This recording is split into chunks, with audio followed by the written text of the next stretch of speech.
Tomo Haku desu. Kembali lagi bersama saya di channel Haku. Domo, Saberi de gozaimasu. Dan sekarang kebetulan kedatangan lagi Senpai Eva 5 ya? Oh, Eva 5. Eva 5 ini udah Senpai, Dai Senpai. Senior besar. Wah, masih gengki yang penting. Ya, alhamdulillah. Nah, dalam kesempatan ini kita akan membahas tentang program EPA. Yang mungkin ini teman-teman yang bukan dari EPA, yang penonton yang bukan dari EPA, itu sebetulnya ada di video sebelumnya, itu penjelasan tentang EPA dari saya sedikit. Dan sekarang ini lebih mendalam, guys, karena bicaranya dengan senpai. Jadi harus lebih dalam, nggak cuman tipis-tipis. Oke, Mas Darmawan. Jadi gini ya teman-teman, Ayo. Program EPA ini yang paling elit kalau menurut saya di sepanjang pengiriman TKI, pengiriman Tenaga kerja. Paling elit. Soalnya kita daftar memang seleksinya berat, seleksi itu macam-macam lah, tahu sendiri kan. Terus tapi setelah seleksi lulus kita itu semuanya Dapat fasilitasnya. dapat fasilitas, dapat gaji, dapat apalah, dapat fasilitas A sampai Z itu kayaknya nggak ada kelemahannya, kayaknya nggak kelihatan kelemahannya sampai kelemahannya itu nggak kelihatan, sampai saya berpikir itu harus ini apa kelemahannya, kalau secara fisik itu nggak kelihatan Kurangnya apa gitu ya? Tapi kalau non fisik itu kelihatan, kalau kelihatan setelah berpikir lama itu baru kelihatan, setelah jalan itu baru kelihatan. Nah, di sini saya akan ngomong masalah kelemahan-kelemahannya gimana. Kekurangannya dalam program EPA itu apa gitu ya? Ya benar sih. Ya memang sih yoga juga ngerasain awalnya ya, karena memang sebetulnya nggak semuanya ngerasain. Tapi untuk yang fisik ini memang kayak kita dapat apa tuh, laptop itu tunjangan belajar gitu ya. Untuk ya buat nanti lulus kokasikan dan sebagainya ada gitu. Nah memang beda dari program lain, ada beberapa yang memang nggak dapat gitu fasilitas itu, cuman EPA doang yang dapat. Itu untuk fisik sebetulnya. Nah yang di luar fisik ini tuh yoga tuh juga belum paham sebetulnya, karena memang masih ya newbie lah gitu, baru gitu di program ini. Itu yang Mas secara senior yang sudah dirasakan itu apa sebenarnya yang bukan non fisiknya, kekurangan dari program ini? Kalau secara fisik ya itu ya sempurna, hampir 99% lah, itu hampir sempurna. Jadi masalah itu, nah kalau non fisik baru itu kelihatan, kalau ketara sekali. Contohnya? Setelah lama di sini itu baru kelihatan. Sekarang contohnya yang paling nyata itu ya tingkat kelulusan kita itu bukan sangat sih. Oh iya. Cukup mengecewakan. Iya, kurang ya. Kurang, kalau menurut saya kurang. Bener. Jadi cuma 30%, 33%. Dibanding yang, oh iya kan EPA itu ada 3 negara ya kalau nggak salah. Filipina, Vietnam, sama kita Indonesia. Dibanding kedua negara itu memang tingkat lulus kita itu kalau kita sama Filipina sama Pak. Tapi sama Vietnam kita kalah jauh. Coba. Vietnam itu sampai 80-90%. Tingkat lulusnya Iya. tinggi ya. 90 langsung. Kemarin kan saya pernah lihat, sampai 90, 45 atau 90. Iya. Kita masih 30 itu sangat rendah sekali. Nah masalahnya apa? Sebenarnya. Itu masalahnya apa yang kita membuat karena itu? Masalahnya itu sebenarnya di dalam EPA kita itu di Indonesia itu. Iya. Untuk Indonesia ini kita nggak ngomong Filipina. Iya benar betul. Yang dirasakan aja sama kita. Masalah ke arah manajemen mentalnya aja. Mental Manajemen mental. Mental ketika kita harus bekerja dan belajar itu kurang. Iya. Dengan mental itu kurang. Benar sih. Terus ini yang kedua, ini manajemen keuangan dan manajemen aset kita itu masih kurang. Akhirnya di EPA itu nggak ada. Jadi kalau setelah selesai EPA rata-rata pada nggak punya tabungan, uang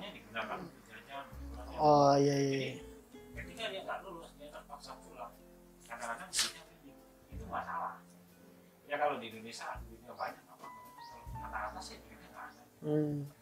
Makanya cuma dua itu aja belajar di pas sambil bekerja itu sama setelah selesai EVA-nya nanti gitu. ya, Jadi agak panjang seperti agak belum waktu. Nah itu yang pertama nih mas, yang memang sih benar sih, ya gue juga ngerasain kalau yang program orang yang misalnya maaf nih yang di selain Kaigo ya, yang di perusahaan-perusahaan kayak di pabrik gitu ya, atau misalkan di pertanian gitu ya, industri dan lain sebagainya, itu kan mereka ya toh kerja aja, yang paling belajar juga bahasa Jepangnya doang kan gitu. Sedangkan EVA kan memang kita kerja dan punya apa ya disebutnya beban gitu ya untuk lulus ujian negara di bidang Kaigo ya, bidang apa sih namanya tuh paramedik lah ya. Jadi bahasanya bukan cuma bahasa Jepang dasar tapi bahasa Jepang paramedik. Nah, memang stres sih. Jadi keduanya harus balance ya, kerja capek, ini harus belajar mikir gitu juga ya. Terus ada beberapa juga perusahaan yang memang ngasih fasilitas sekolah gitu ya untuk Kaigo. Tapi ya tetap kita juga jadi pikiran bercabang gitu. Bercabang itu kalau misalnya udah seperti itu harusnya nih mas. Gimana nih? Ide ayah. Mental itu sebenarnya kembali ke arah mental ya. Mental itu harus ditata lagi. Jadi traumanya di EVA itu nggak diajari menghadapi mental seperti ini. Jadi ketika kita kerja 8 jam sehari seminggu sampai 6 kali, 5 kali ya. 5 kali. Nah, itu manajemen mental itu harus diajarkan. Jadi nggak bisa anak EVA itu nggak diajarkan tiba-tiba di pas ke sisi sekitarnya itu nggak bisa. Jadi apa ya? Oh iya. Jadi mental belajar, mental menghadapi stresnya kerja, mental itu nggak diajari. Itu kelemahan itu kan di fisik ya. Belajar mental itu maksudnya kayak semacam seminar atau misalkan pelatihan semacam fisik gitu. Seharusnya diajari di dalam pendidikan EVA ini yang 6 bulan di Indonesia. Lebih baiknya sih 6 bulan di Jepang, nanti diajari nanti kalian akan menghadapi ini tekanan dari di perusahaan, tekanan dari belajar itu nggak diajari. Agak kalau menurut saya sih agak gimana ya, kurang ya. Jadi ketika kita bekerja, saya bekerja stres, belajarnya gimana? Belajarnya nggak baik. Jadi pulang kerja harusnya gimana? Oh jadi belajar di bawah tekanan itu seperti apa ya gitu ya? Itu yang salah. Ketika nggak diajari, saya balik ke sini udah. Biasanya habis kerja karena nggak diajari, nggak dilatih. Habis kerja makan tepar. Bisa kerja lagi. Sampai 3 tahun. Stres ya, stres bener. Stres. Jangan kan mau berpikir gitu ya. Pasti stres. Nah kalau misalnya untuk mental ini, maksudnya pelatihan mental ini kan juga pernah dengar nih yang di program IM ya, maksudnya yang di program selain Kaigo.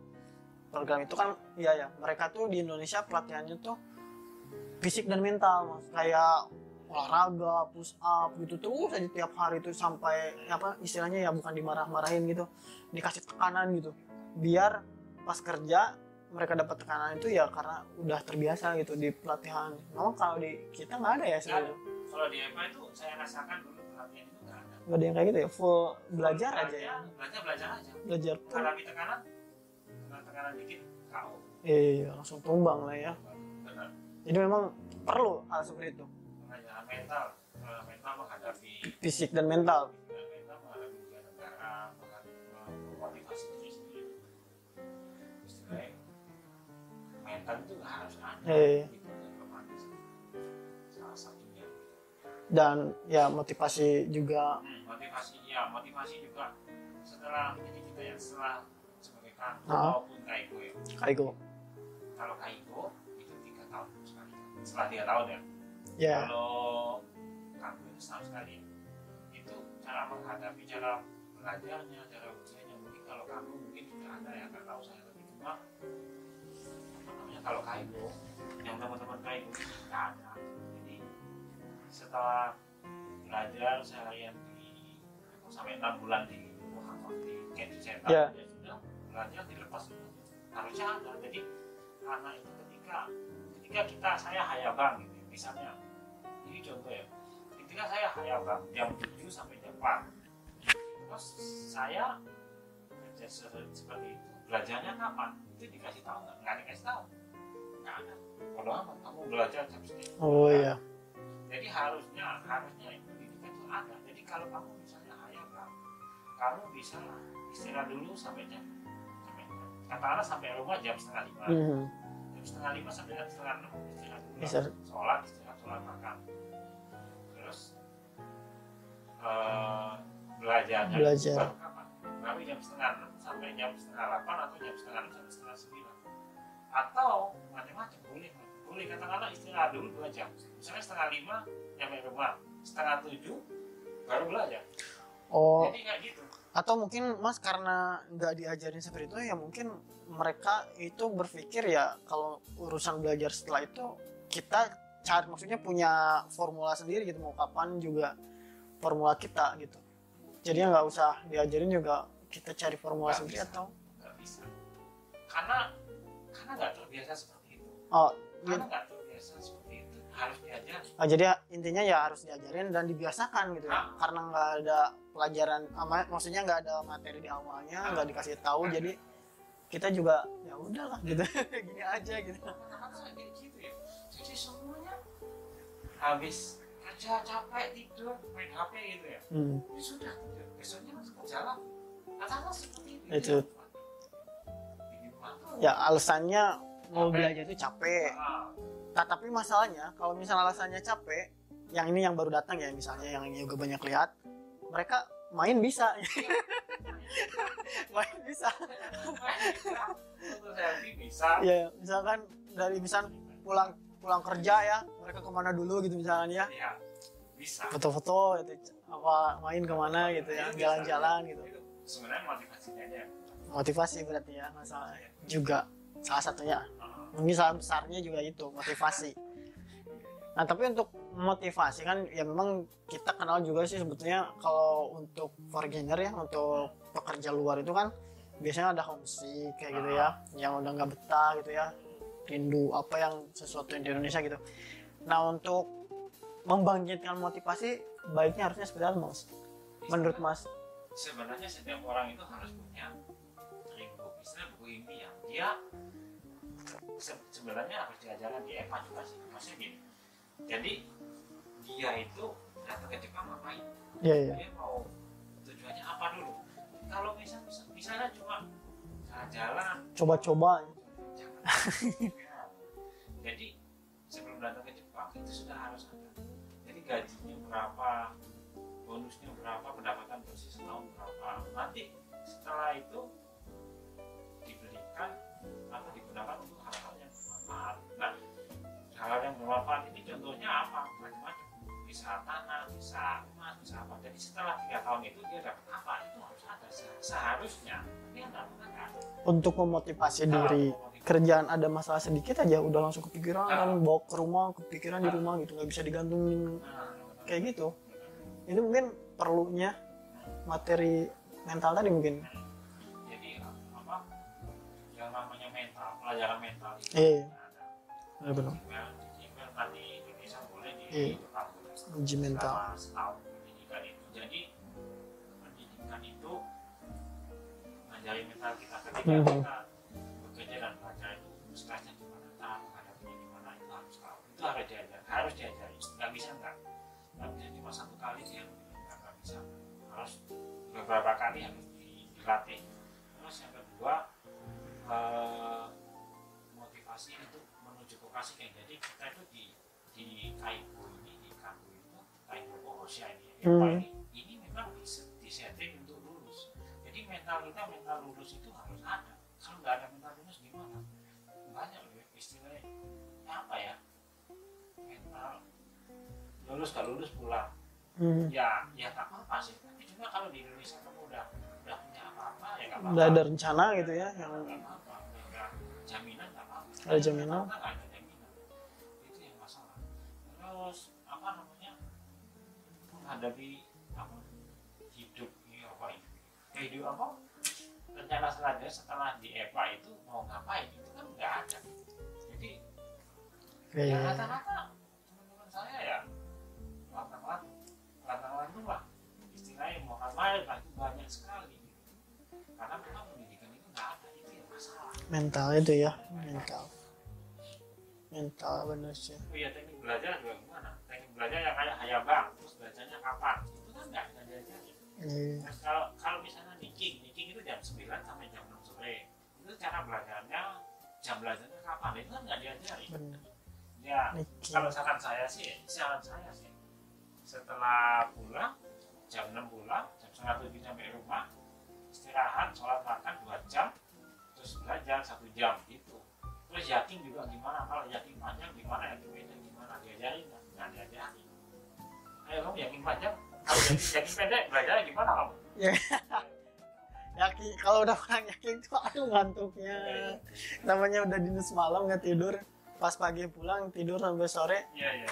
Ya udah gitu.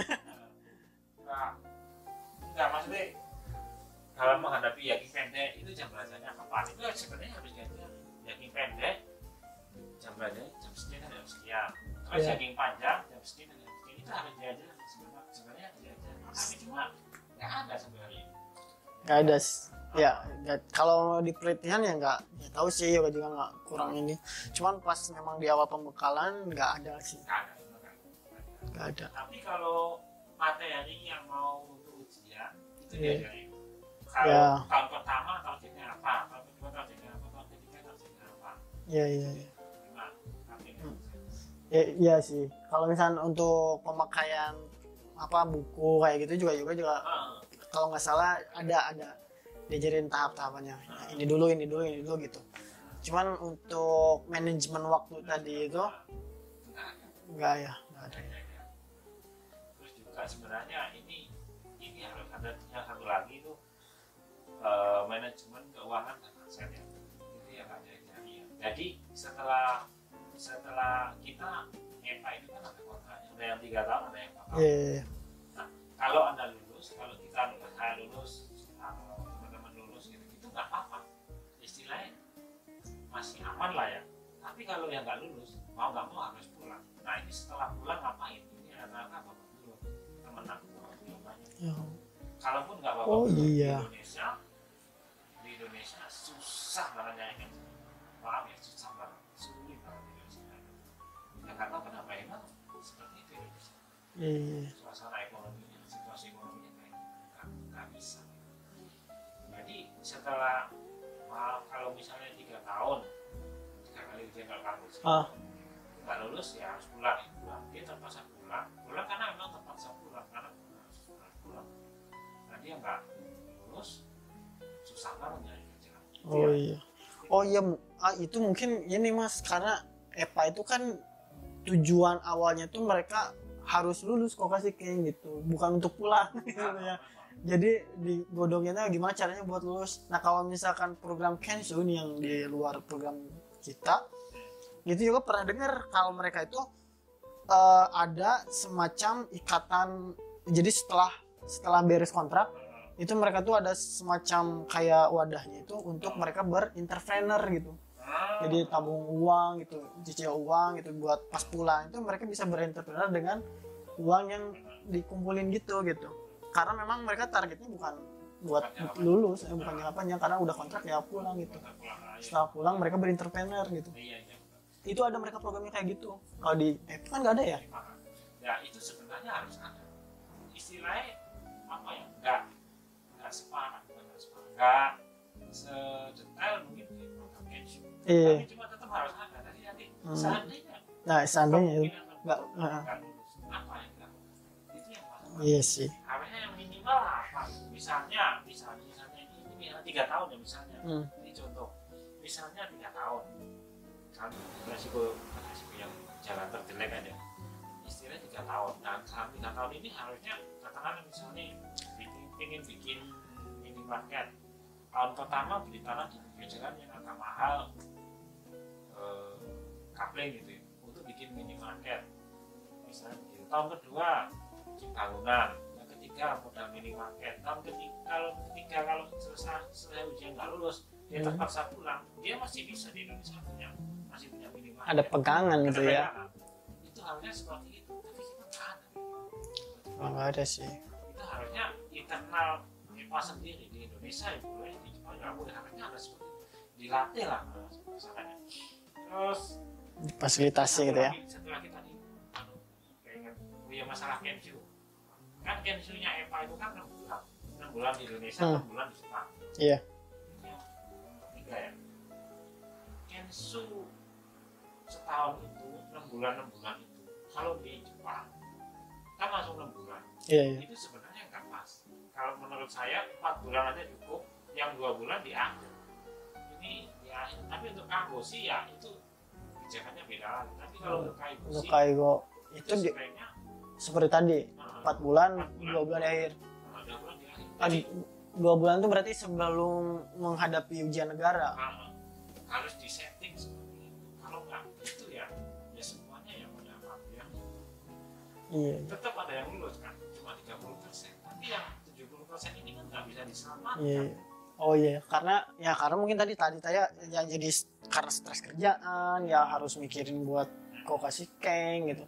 Tapi kalau misalkan tadi 2 bulan itu sebelum Kokashi Keng ada Kenshu lagi, itu mungkin mereka bisa fokus buat Kokashi Keng, nggak mikirin kerjaan lagi gitu. Tapi harus dengan digodok lah dengan kontrak seperti apa itu harus digodok, harus dirumuskan, nggak bisa langsung gitu aja. Yes, yeah. Tapi cuma harus dilakukan ini. Kalau enggak ya maaf, tiap tahun tambah turun aja. Bisa jadi sih kayak gitu ya. Oh ya, terus tadi yang ngomong masalah penting gini. Yang mana? Yang itu yang dia yang pada nggak mau lulus. Oh. Nah, itu nggak pada mau nggak lulus, jadi mereka tuh udah motivasi lulusnya. Yang ini mah pandangan juga sih sebetulnya. Jadi ya udah lulus, syukur, nggak lulus nggak apa-apa gitu. Cuman kalau misalnya nggak lulus ya mereka masuk Toko Tsujino gitu. Jadi nggak ada semangat menggebu-gebu untuk lulus gitu. Gimana caranya lulus gitu. Jadi ya udahlah, nggak lulus juga ada Toko Tsujino. gitu lah, itu juga masalah juga. Ya tetap nggak apa-apa sih, silakan mau nggak lulus mau ke Toko Tsujino silakan, tapi cuma kalau sampai nggak lulus itu apa ya, nggak bisa bawa keluarga, terus nggak bisa gajinya itu kadang-kadang ya bisa Beda. diskriminasi kan, Beda. sama yang udah lulus itu beda. Oh. Kadang ya kalau perusahaannya tiap perusahaan beda sih. Cuma kalau nggak lulus itu, kalau di tempat saya itu jauh banget, kalau beda jauh banget, gaji itu jauh banget beda. Istilah yang junior nggak lulus itu, yang belum lulus itu, gajinya harus segitu. Aku ngeliat di YouTube itu punya si ini gitu. Dia itu satu perusahaan sama aku, tapi cuma senang lihat gajinya dia cuma segitu ya, bisa save cuma segitu ya. Aku paham, jauh banget sama aku yang lulus. Gitu. Jadi seperti itu, jadi lebih baik lulus nggak lulus atau belum ini ya lulus aja dulu gitu. Ya. Terus kalau ini mau cerita lagi tentang itu, setelah lulus itu bisa ambil Kaigo Visa. Aku udah ambil tanggal 2 November. Residen itu kan jadi bisa lama gitu tinggal di sini. Aku tetap jadi Kaigo Visa, tapi Kaigo Visa kan 3 tahun. Tapi cuma bisa itu Aruba itu gimana ya? Oh. Ini saya mau Aruba itu lagi semuanya. Ini saya bawa Komplit. Formulir. Semacam Replet. sertifikat. Oh, sertifikat. Itu tuh. Nah lagi nanti pulang ini. Jadi kerjanya boleh bercabang kalau udah lulus, gitu maksudnya. Jadi nggak cuma di tempat satu kerja. Bisa nyabang lah gimana. Bisa ya, nyabang. bukan tambahan. Dan kalau udah lulus ya nggak usah mikirin lagi belajar.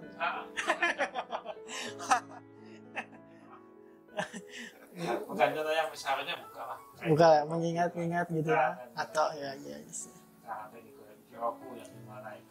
Teknik. Ya kalau itu kan jadi belajarnya buat menunjang kerja gitu, bukan fokus untuk ujian. Iya sih, bener sih. Kadang-kadang kalau itu kalau nulis Kyoku kan sulit. Nah, itu lihat buku Kyoku. Ini gimana? Oh ini. Guys, jadi seperti itu. Jadi udah kalau udah lulus itu udah mikirnya udah belajar perilaku gimana nulis perilaku yang baik, yang benar, yang baik ya, yang baik dan benar. buka buku, saya buka buku taruh di kantor buku saya. Ya buku ya itu ya, belajar buat ya namanya juga belajarnya buat menunjang kerjaan itu gitu ya, bukan buat ujian gitu. Jadi nggak ada istilahnya, nggak ada lagi beban untuk ujian gitu. Jadi belajar nggak belajar lagi juga itu ya, itu mah buat menunjang kerja gitu. Benar-benar memperbaiki. Iya ya benar sih mas. Ya gue juga ada beberapa yang setuju tadi sih. Itu harusnya ya, terutama yang tadi tuh ya, memang kalau yang pelatihan ya gue juga sih pribadi gitu, kalau misalkan mau ujian itu harus badan tuh rileks, nggak ada stres gitu. Tapi kalau misalnya tetap kerja itu nggak bisa ya kerja ya, belajar fokus buat, apalagi udah giri-giri misalkan seminggu atau 2 minggu sebelum lah ya, wah udah itu mah harus benar-benar fokus. Tapi karena ada kerjaan nggak bisa fokus kayaknya, karena belum kan. Ya itu memang setuju sih, harusnya ada khusus 2 bulan, sebulan juga sih sebetulnya, sebulan juga nggak apa-apa sih sebenarnya, cukup lah. Nah, yang penting ada waktu fokus untuk ke sana gitu ya, bener sih. Ya semoga aja ada. Sayang. Aku udah keluar dari Jigwell gitu, aku udah nggak bisa konsultasi ke Jigwell. Iya sih. Udah nggak ada hubungannya sama Jigwell. Oh itu bisa dikonsultasikan langsung. Namanya ada yang Ke Jikla atau ke perusahaan ini? perusahaan Jigwell. Kalau misalnya yang latihan itu ya harus Jigwell. Tapi cuma kan aku udah mau ngomongin lewat email sama Jigwell masih bisa lah. Nah kayak bisa gimana, makanya juga konsultasi itu masih bisa, masih EPA, tapi sekarang nggak bisa, nggak keluar. EPA ya bener. Ya udah, semoga saja untuk tahun ini nggak mungkin, soalnya kemarin udah 6 bulan diambil, bisa dipotong lagi kan atau ditambah lagi. Terus gimana cara ngomongnya?